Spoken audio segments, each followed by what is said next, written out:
All right, welcome back, everyone. I hope everybody's had a good lunch and a good break, and happy to see so many people interested. In this session, I was hoping to have a bit more interaction. I spoke a lot in the previous one. I will speak a bit more before we start, but really come with your questions and it can be as interactive as possible. We can go through the equipment management and the stock management, but I'll start with the equipment and a very short presentation to give you some more overview of functionality and some potential analytics and how this could potentially help with programs. I guess we have a microphone for questions, so feel free to interrupt at any time. And really, this is not about me just standing and speaking. Come with your inputs, come with your questions. And one last point is, there are a lot of considerations to take. I mentioned that multiple times. What can we deliver with DHIS2? What can be needed to have another tool? So that's part of the discussion here. What is it we're aiming with the DHIS2 configuration, all right?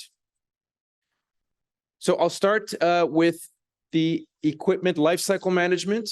This is really geared towards cold chain equipment, but can be adapted for other types of equipment, biomedical.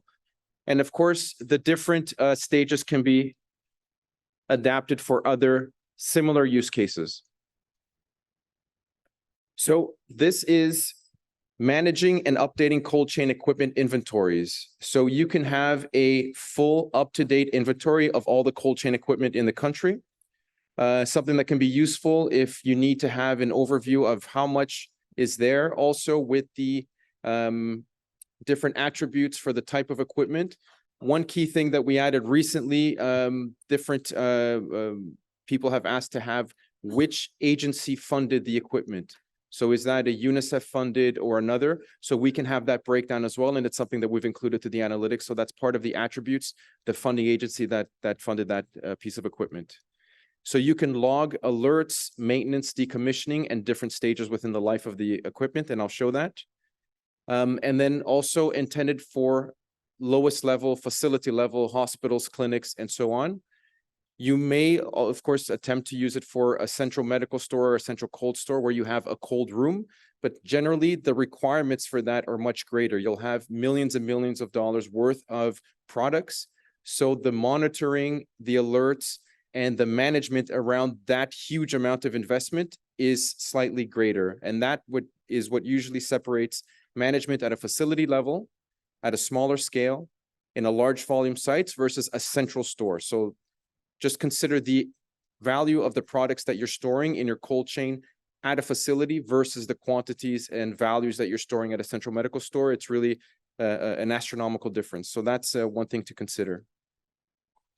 Integrated with the PQS catalog, so it can populate specific fields for the equipment. A lot of the equipment is PQS, maybe not all of it, but much of it will be. So you can have that already integrated in the tool. And then having these dashboards to inform decision-making, either operational decision-making, maintenance, repairs, I've mentioned, but also the strategic, the purchasing, rehabilitation, and replacement plans, right? Budgeting for the coming years. How do you replace maybe 20% of your of the fleet?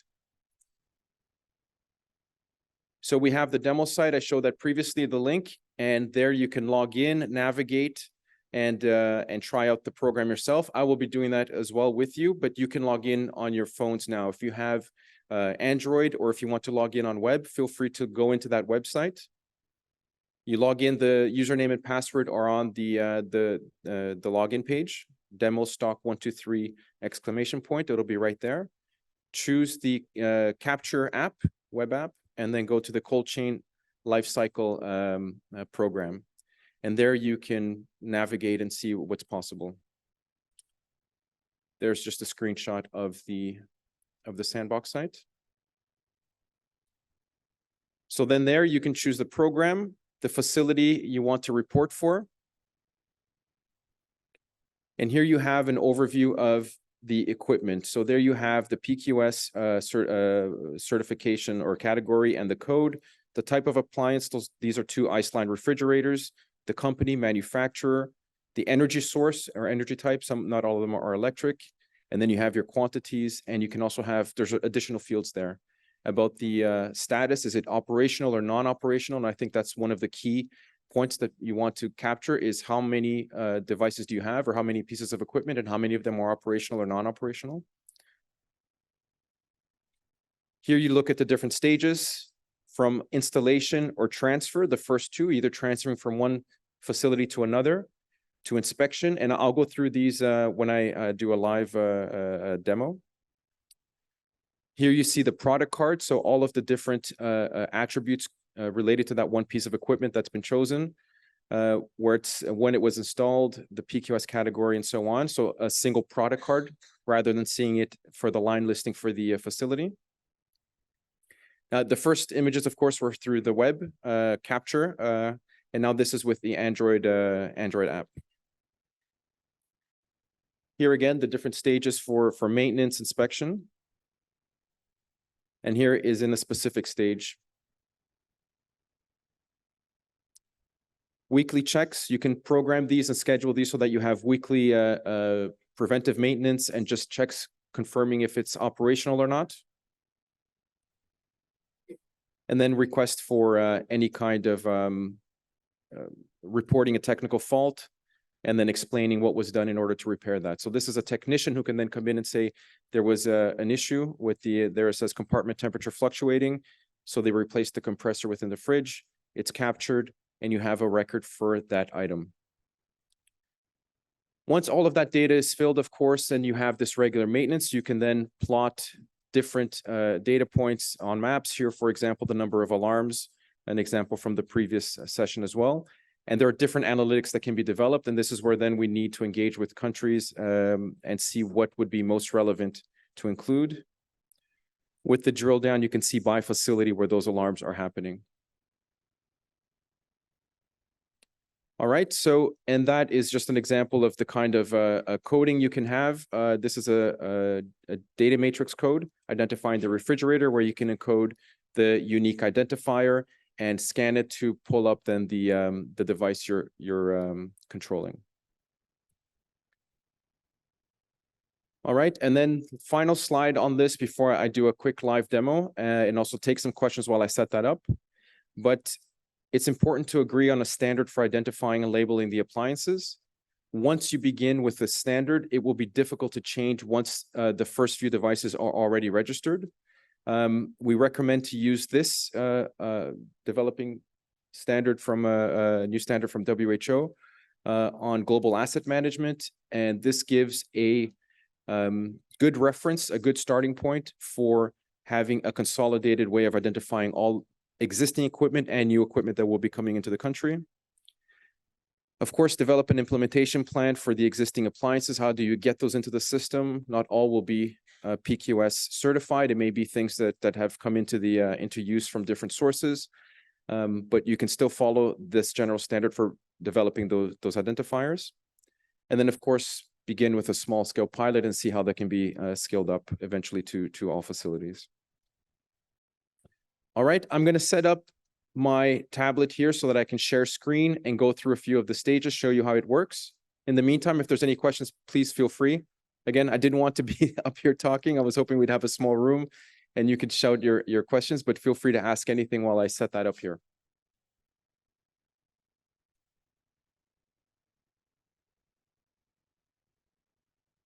Does this make sense? Does it look, yes, comprehensible?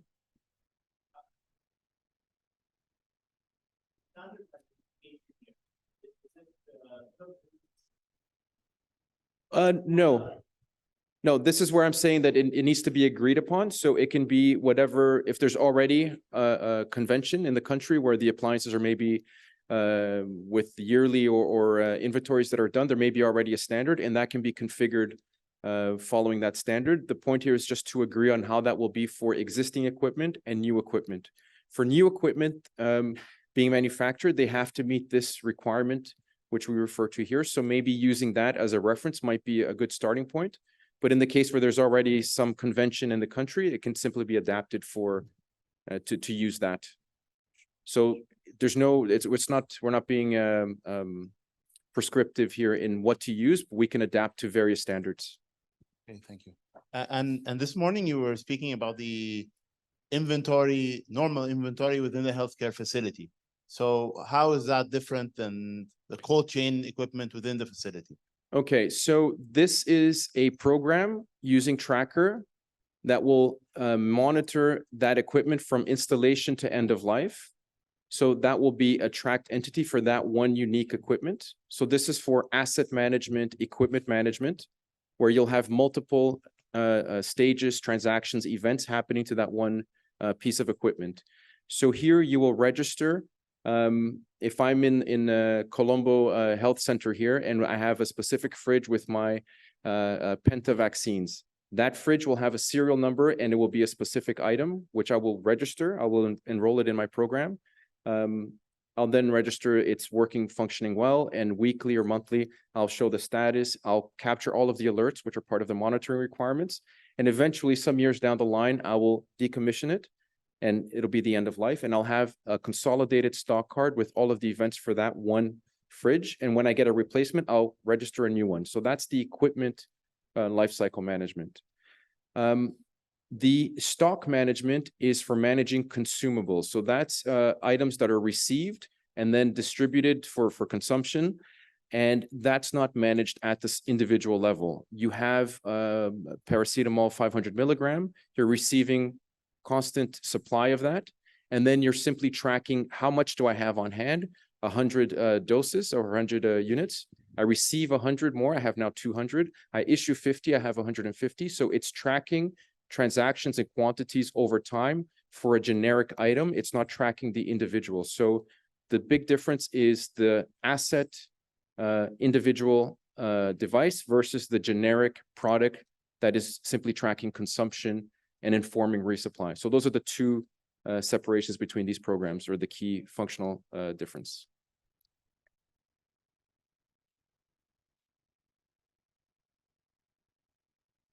All right, so here I am logged in. I will navigate to my DHIS2 training app, but it's the same if you download the Capture app from the Google Play Store. You'll have the same access. Let's see, let me just make that a bit bigger. If you download that now, you can actually follow along with me. I'm using the same demo site that I shared. So the sandbox site. You log in with the demo user and you'll have this same view. So these are the different programs.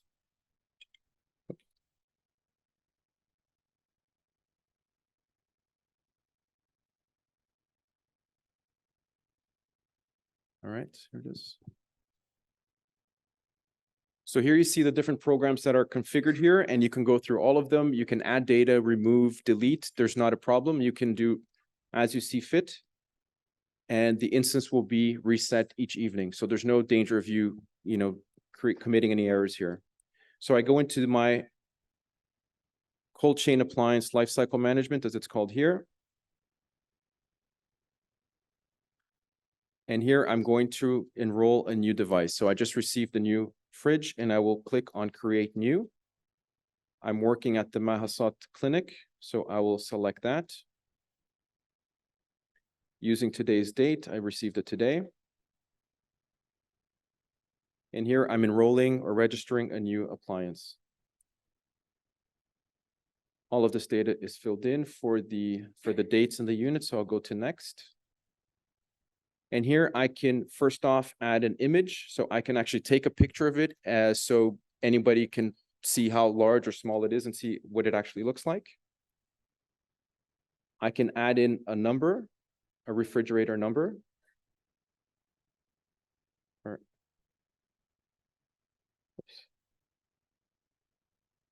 Place of installation, I'm installing it in the, in the pharmacy. PQS category.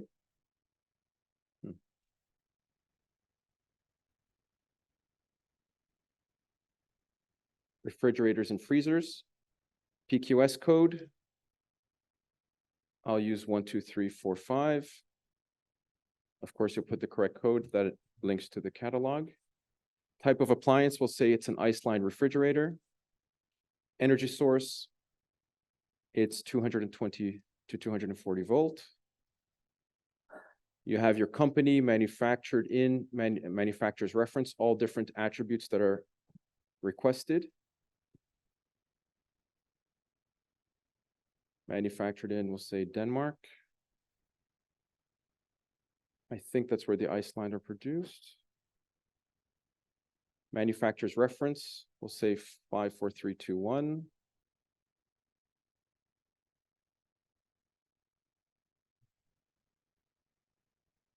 Production date, maybe we'll just put 2022. I wonder if that's the correct. Yeah. Product number.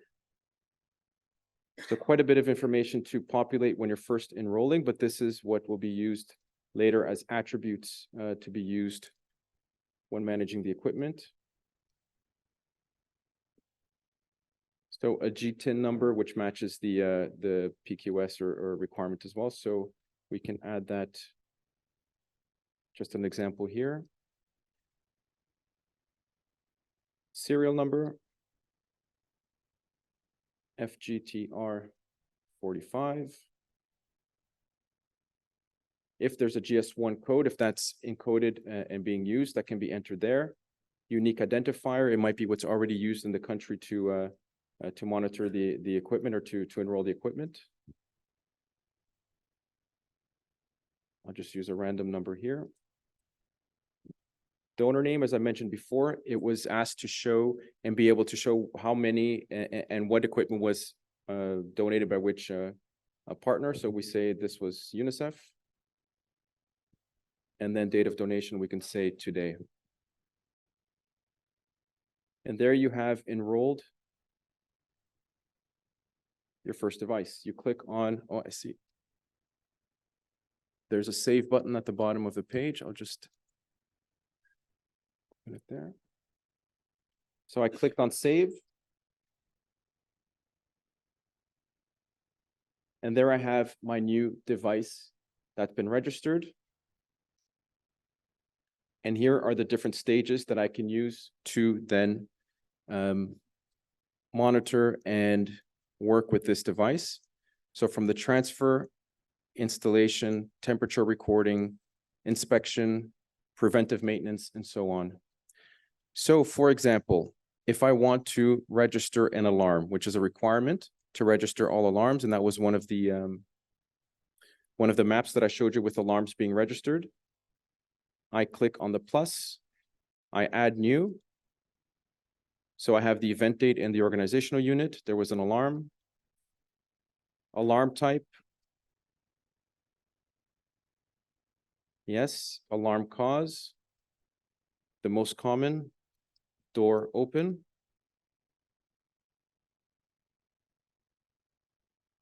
Alarm corrective action. This will be an easy one, closed door.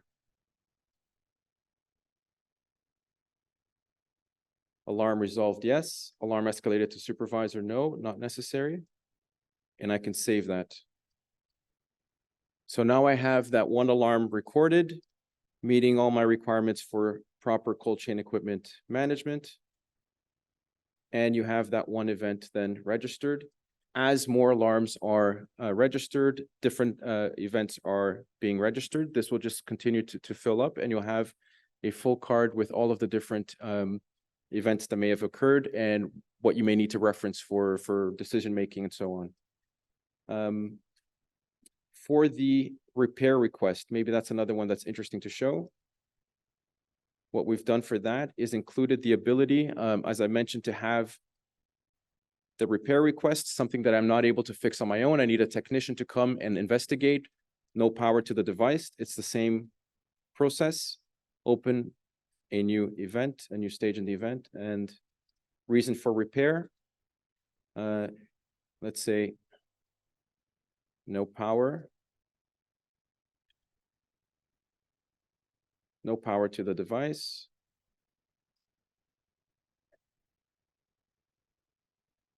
Urgency of repair, we'll say hi. We have our vaccines in there. They've been moved temporarily, but I need that functioning again.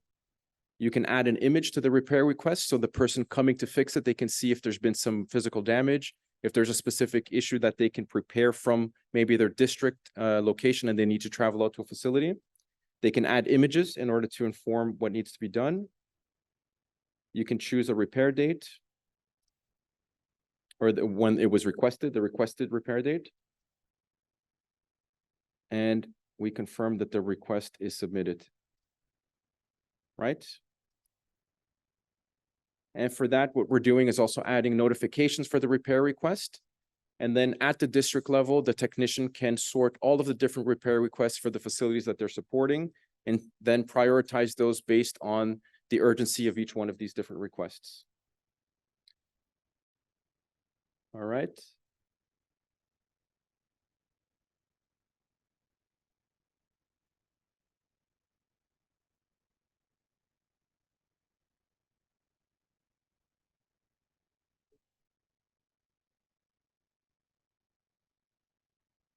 Any questions, comments so far on the specific process of enrolling, registering a new device, the different stages, which of course all can be configured, added, or removed. The scheduling for the specific stages can also be adapted depending to reporting requirements, and then the ability to have an up-to-date inventory of the equipment within the country. Is this any questions on that or any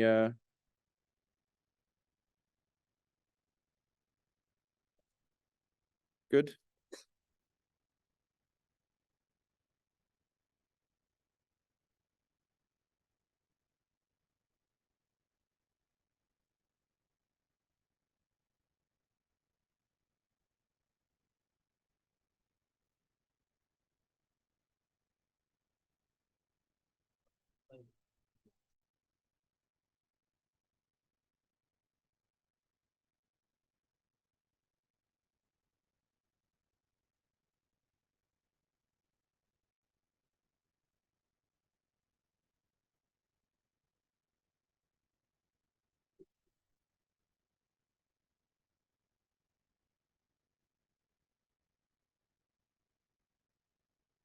Now, here I'm in the web, logged into my same demo instance.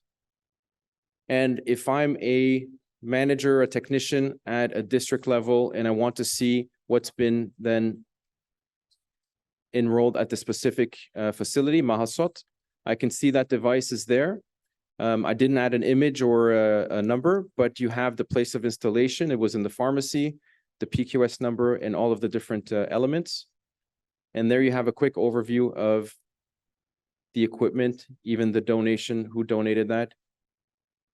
In the overview, you go into the device and you can see that there's been one alarm and one repair request. As soon as of course, the device is synchronized, that's available for viewing.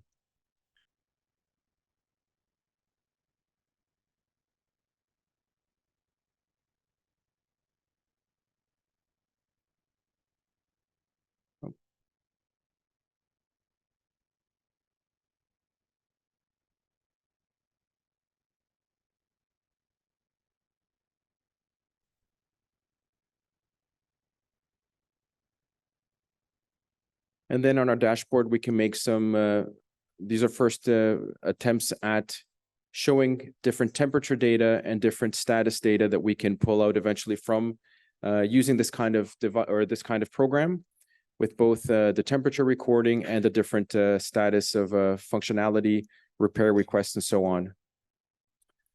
So here are different inspection reports.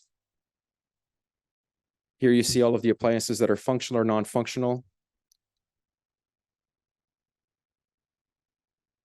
The appliance daily reports, as I said, the ability to register temperatures through the system rather than on paper.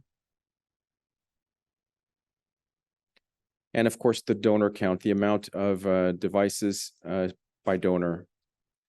I think I have a slow internet connection here, so that's part of the challenge.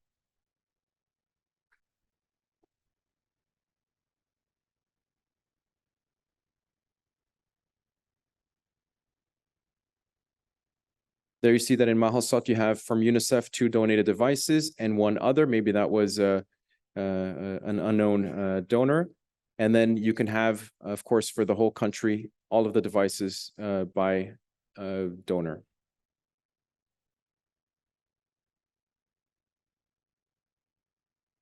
Questions, comments, reactions? Is this something relevant? Could be interesting.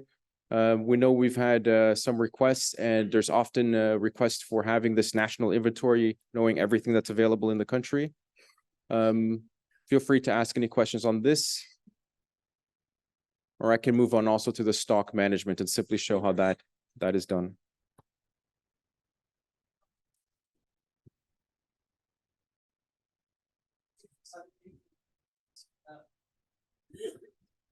Sorry, to track the history of the location for an equipment. For example, if it's in one location right now, Yep. then it moved to another, it was transferred to another location. Should we have a way to track it, or or do we have to just create another transaction? So for the managing and for the data entry, we have the transfer event, which you can then transfer multiple times from one location to another. On the analytics side, it's something that is, we're still exploring. How do we properly show the analytics for that one device when it's been used in multiple locations? So what we would need to know is, what do you want to have for information for that device? Do you want the total number of alarms, the different repair requests for that one single device? And I think that should be straightforward. The second one partly linked to something that Austin presented, the ownership analytics. I think you presented that under the What's New in DHIS2 session. So that's where you want to see the entirety of events for the one tracked entity, so the equipment, or you want to see the entirety of events for the facility. So even if it's been moved from that facility, if it had been malfunctioning and it wasn't performing and there was some stock lost, you may want to see that that facility had for a time all of these alarms, and that's the reason for stock losses, potentially that, you know, vaccines were spoiled. So that's the what we're exploring now, how to make use of those ownership analytics for those two purposes. Either the device, like if we want to follow up the history of particular equipment in one location, what happened to it, all the alarms that have been generated or initiated, and then if it was reallocated in the other facility, how it's behaving. Is it a problem due to the infrastructure of the facility or to the equipment itself? So this is probably something you should include. Okay, that's a good point. And I think that's something that we'll explore, is how to make use of these ownership analytics to do just that, to look at the equipment itself, and then to look at the facility, and then the different intersections, if it's, as you said, infrastructure or the equipment that needs to be replaced. Okay. Yeah. Thank you.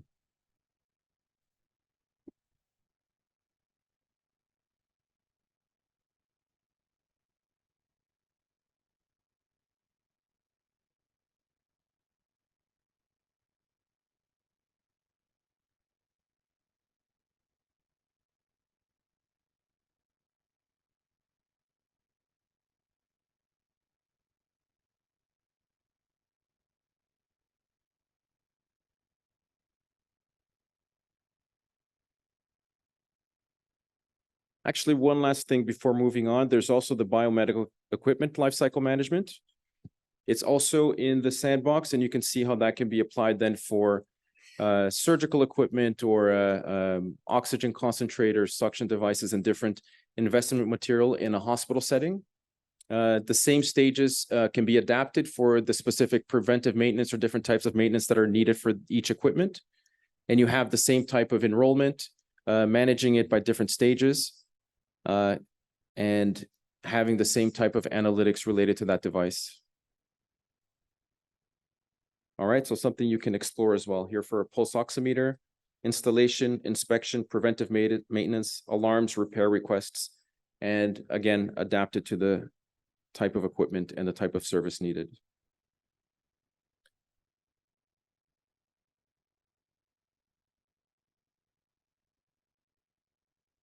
All right, but then if I move on, I can show maybe the real-time stock management tool. I will just need to pull up one moment here.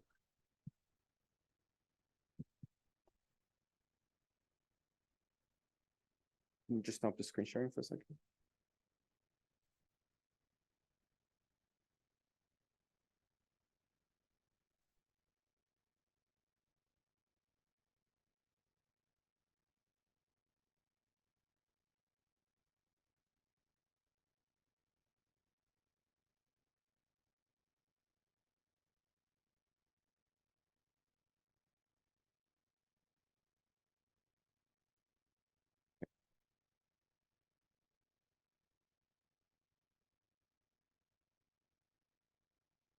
All right, so then if I go into my DHIS2 Android Capture app again, on my home screen, you see the green icon for real-time stock management. Again, a specific workflow will come up connected to the very standard tracker program. So configured as a tracker program, it gives me this layout for the workflow. As I mentioned, you first have the distribution, discard, and correction. So each one of these, and I can go through each one, you choose. Most transactions within a facility will be distributing stocks, distributing items and products. Generally, you'll only have access to the one facility, so that will be pre-populated. So you can go directly to a deliver to option set. This is configured, a configurable option set where you can choose one or many different destinations for the equipment that you're, or for the products that you're issuing. So if we say that we're issuing to laboratory, actually, I only have medicine, so the laboratory would not be receiving those. Let's say emergency room, that would make more sense. Now, here I have a list of all my products and how much I have in stock. So for each item, the current stock on hand is displayed in the first column, and in the second column, I can choose how much items I want to issue.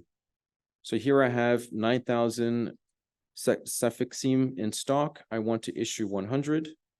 I choose 100. I confirm. Immediately, the stock is adjusted to 8,900. The bottom of the screen is cut off, so I'll just edit that. Okay, actually, due to my screen sharing, you don't see the very bottom of my tablet, but at the bottom right, I have a review button. I click on the review button and I go to a review page where I just confirm that I'm picking from this item 100 doses, and I confirm. And there my transaction is complete. And I have a green bar, which you see only the top of, saying transaction complete. And you've now just issued from your facility level store. Once you synchronize at the top right, you synchronize your device. You have an immediate update to the DHIS2 system, and in case of integration to also the LMIS, to a shipping facility, to say that those quantities have been issued and the current stock on hand is 8,900. If you have a order to level or an order level, you can also set an immediate order generated once you reach a certain quantity in stock. So this is the kind of workflow integration between DHIS2 at a facility and an LMIS at a district or higher level, and how that can support reducing the amount of stockouts and optimizing resupply. If you go to your discard, the same, you have some stock which has maybe expired or you need to remove from your stock.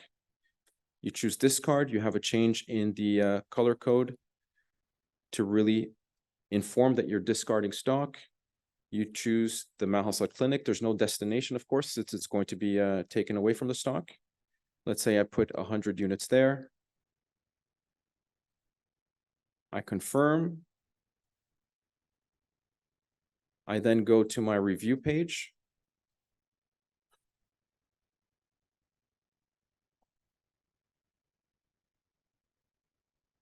Oh, I actually clicked back there. 1 second.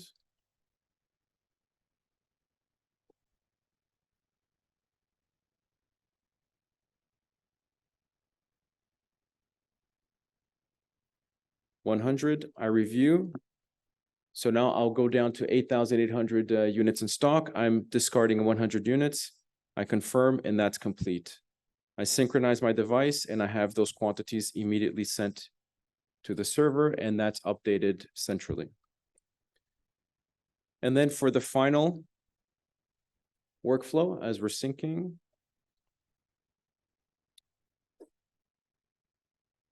all right. So I have a stock correction.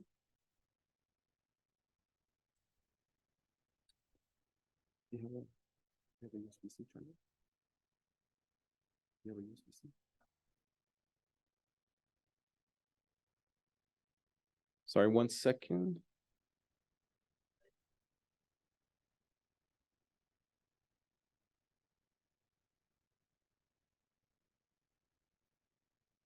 Okay, as they look for a charger for me there. So we have the correction. So this is something that would be used in the case of any stock found. You conduct your monthly stock, your monthly inventory. You see that there's either more or less on the shelf than what you have in your system and what's automatically calculated. So you need to make a correction. We choose the facility we're working from. So I actually find that I have 8,805 quantities in stock. And for that, I confirm the quantity. Same process as before, just review to ensure, yes, 8,805. I confirm that quantity and that is immediately updated, synchronize my device to have that centrally available.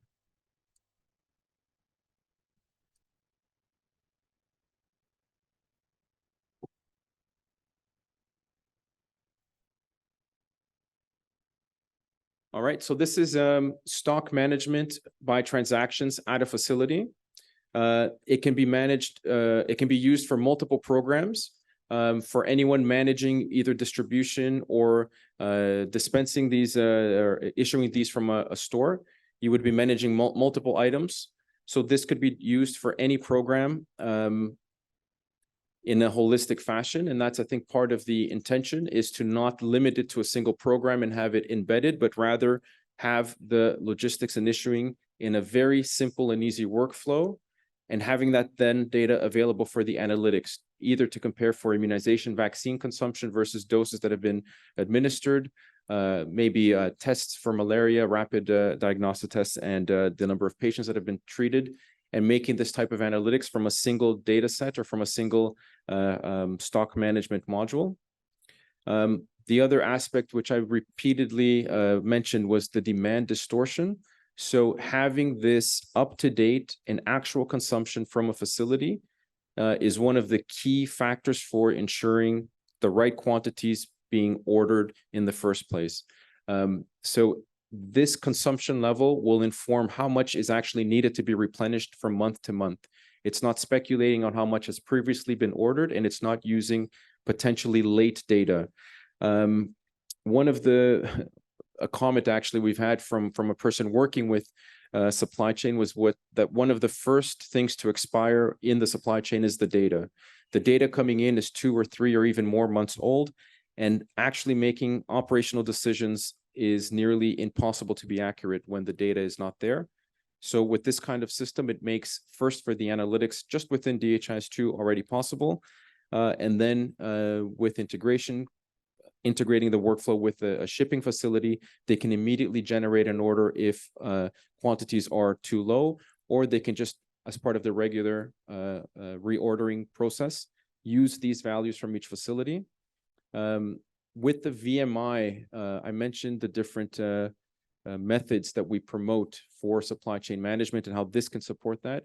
VMI would put then the ordering, generating orders or requisitions in the hands of the shipping facility at a district store, for example, rather than having many facilities generating their own orders, potentially trying to gain the system. I didn't get enough quantity, so I'll order plus 50%. The shipping facility tries to game the game and then lowers it by 25%. And in the end, you even amplify the demand distortion. You create an even bigger problem than you initially had. Actually, let me plug this in. And with this kind of system, what we're looking to do is reduce that amplification and have more accurate data. That's a bit on the background, also on the order management and the supply chain policies and how this can support those. So I don't want to delve into maybe too many more details, and that's really a discussion to be taken with a supply chain team. But if you have any questions on that, the considerations and the background on how that distribution network is set up, or the actual use of this transactional stock tool, also feel free to ask questions if this seems relevant, interesting, or not. Questions on dispensing and accounting, I know it's something that comes up often. Feel free to ask questions now and to engage. It's the time really is for you to come with your questions and let us know. If you want to try it, you can also try it yourself.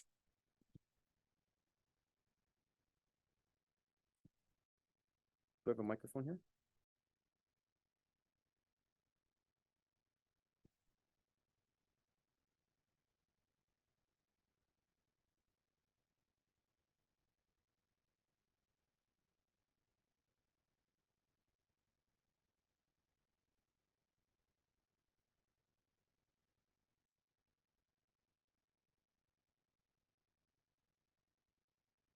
Thank you. You've been showing us this example on health facility level. So the movement of the stock is done within the health facility itself, right? So if we want to have an upper level to confirm this movement within the health facility itself, so we have multiple levels of confirmation. So like, for example, emergency room, authorized personnel, plus the facility management, different levels here of,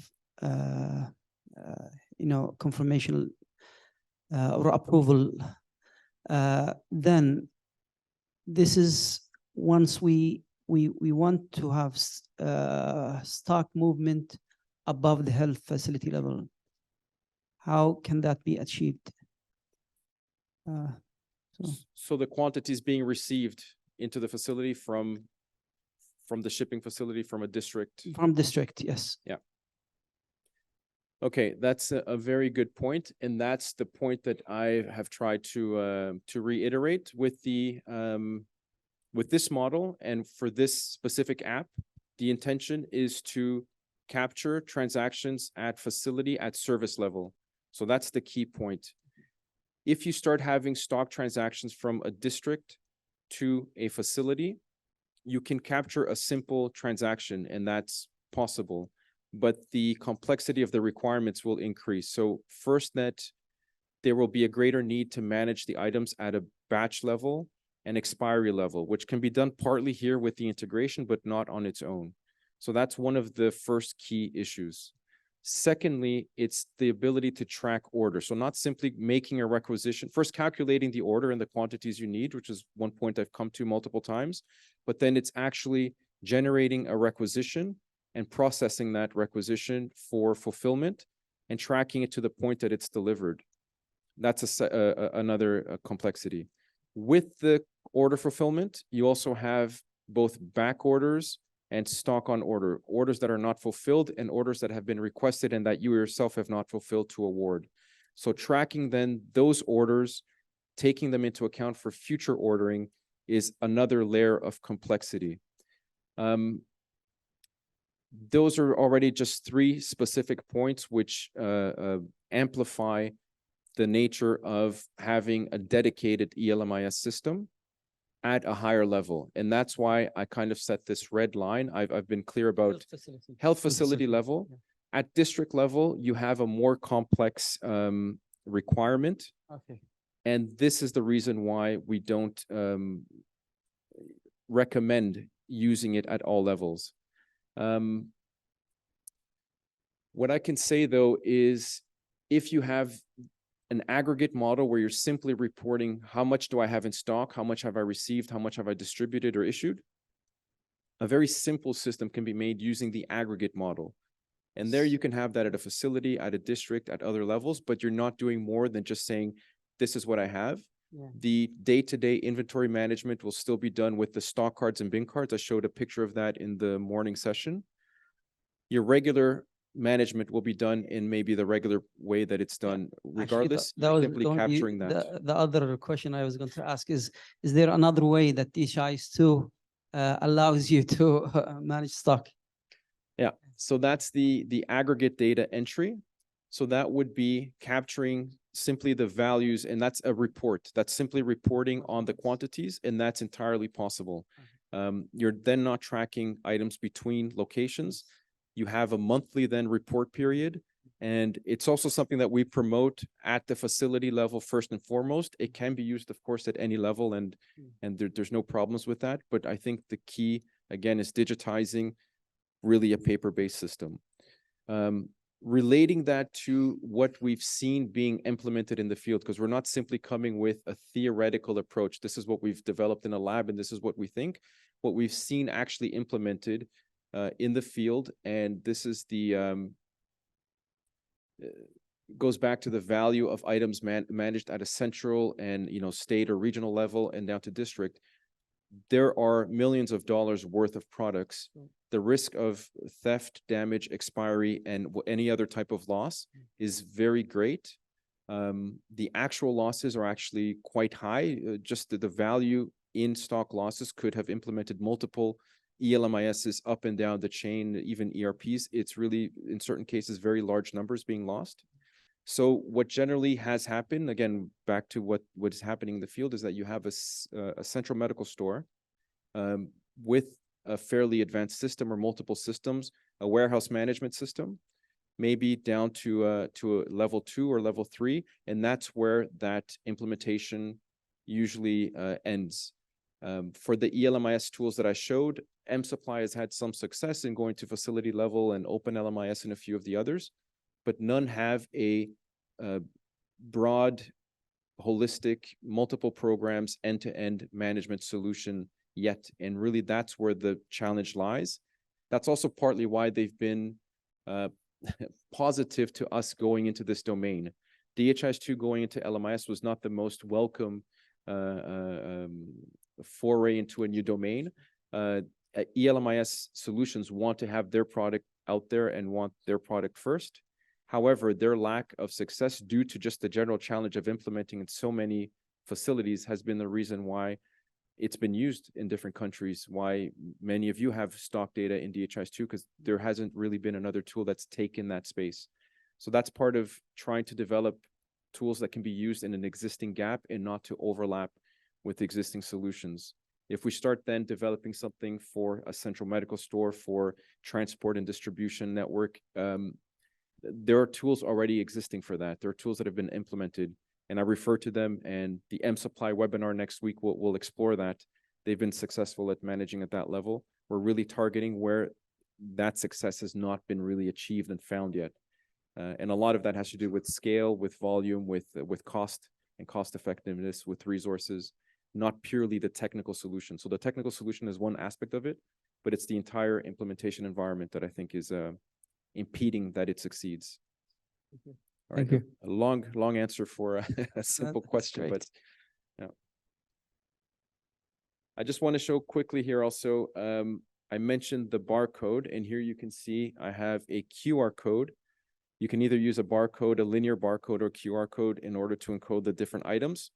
I showed the image also in the morning of that in the treatment center. And here you can actually scan that item and you immediately have the product coming up. So if you have, here I only had 6 or 8 different items in my list. It's very easy to look through and see where's my ibuprofen or other item that I want to issue. If you have, let's say, 100 items, you don't want to be scrolling through 100 different, trying to identify that. So you can go up to your shelf, you see your product, you have your QR code or linear barcode that you've already applied. You scan, you use there, you see the QR code, which is oh, didn't quite see that. So you see there on the right side, the QR code, you click on that and it brings up the camera to allow you to scan. And you immediately have your product coming up. So as a storekeeper or as a health person, again, it's part of simplifying the workflow, reducing the number of clicks, reducing the number of, time you spend with issuing.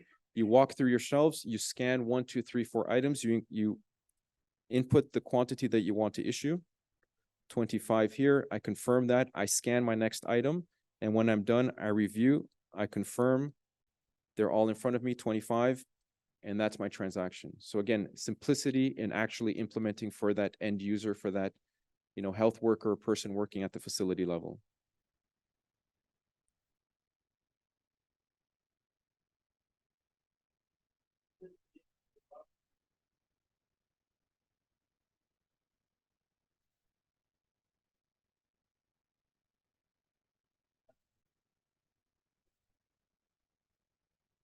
Yeah, that's a good question. Do you want to ask the question? No, yeah, okay.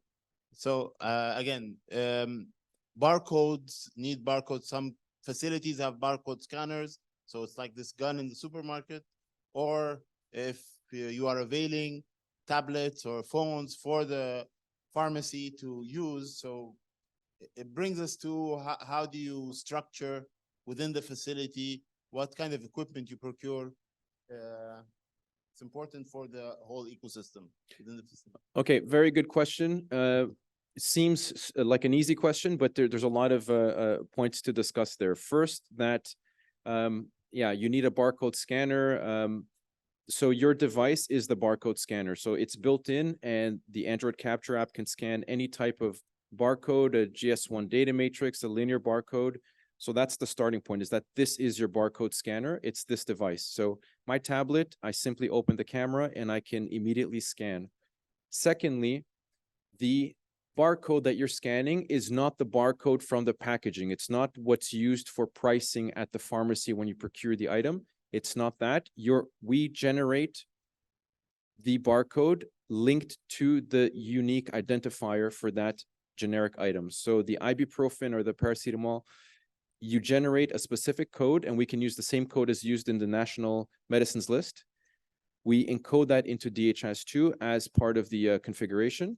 And then that barcode is generated, and you can do it locally using Excel. You simply, again, the linear barcode would work perfectly well as long as you can print and use Excel at the facility. Each facility can generate their own barcodes if they have 10 or 100 items. And then they will all have that one identifier for that item.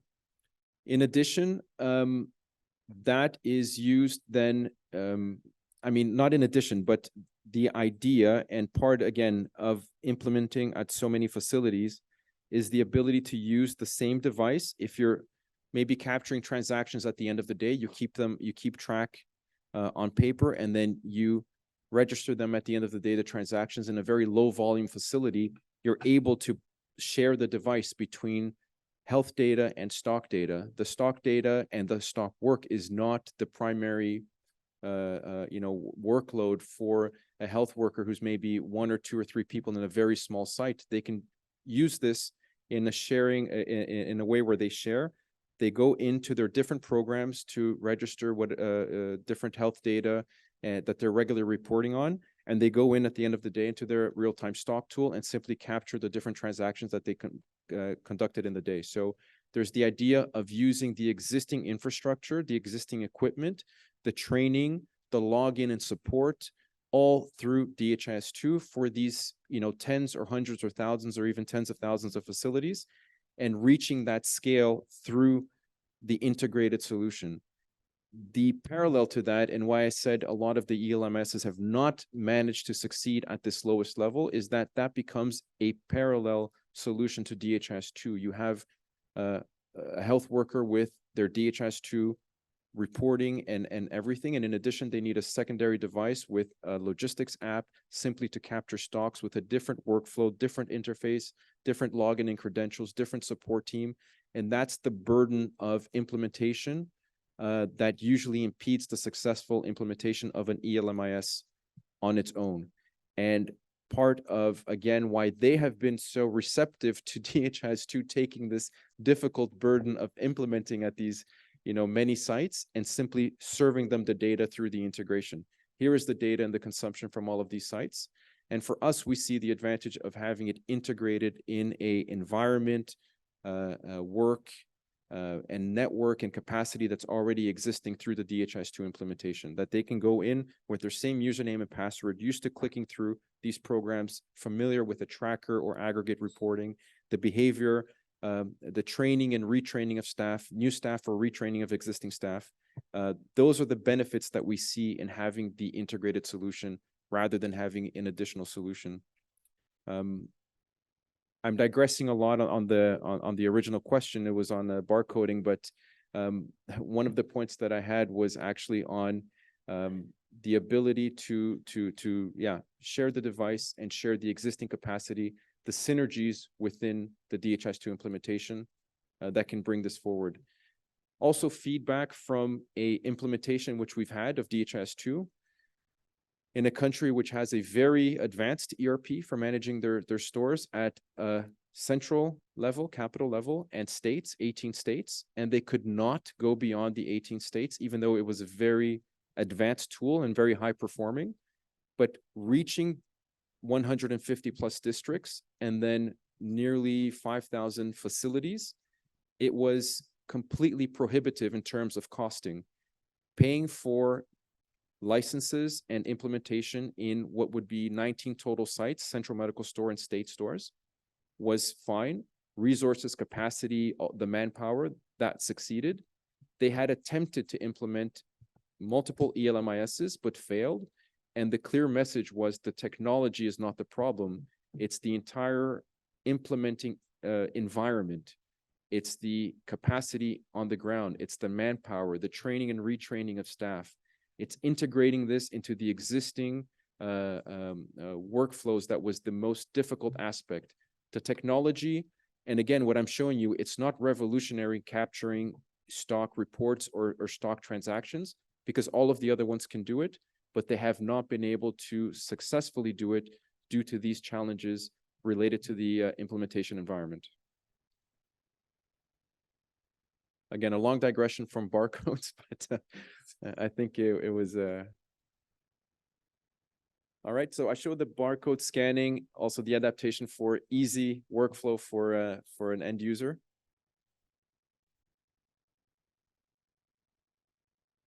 Any more questions or comments on the stock management tool, equipment lifecycle? For the equipment lifecycle, it's pretty much available, more or less all of the features in DHIS2 version 40 and previous versions. For the stock management, it's from version 40, so that's one detail. They're both tracker-based programs. The aggregate reporting, of course, is available from any version DHIS2 that you're working with. And we have quite a bit of content and use cases and impact stories on the website. Different countries that have implemented both the aggregate reporting integrated with different ELMIS solutions. There's quite a good use case in Mali with the Medexus ELMIS, where over half the population is being covered by the facilities reporting in DHIS2 with nearly minimal effort and costs for the facility level because the data was already available in DHIS2. The only costs were in implementing the new ELMIS system. So I think that Mali use case is a key one in showing the cost benefit of this integrated solution. And then multiple others, integration with Oracle ERP through the Red Cross, and multiple others. And I will also share the invitation to the M-Supply webinar next week with all of you, so you'll get that and be able to participate if you find that that is also useful for learning a bit more practically. We'll go through both functional and technical integration aspects. So not just the logistics requirements, but also the technical server and data sharing requirements.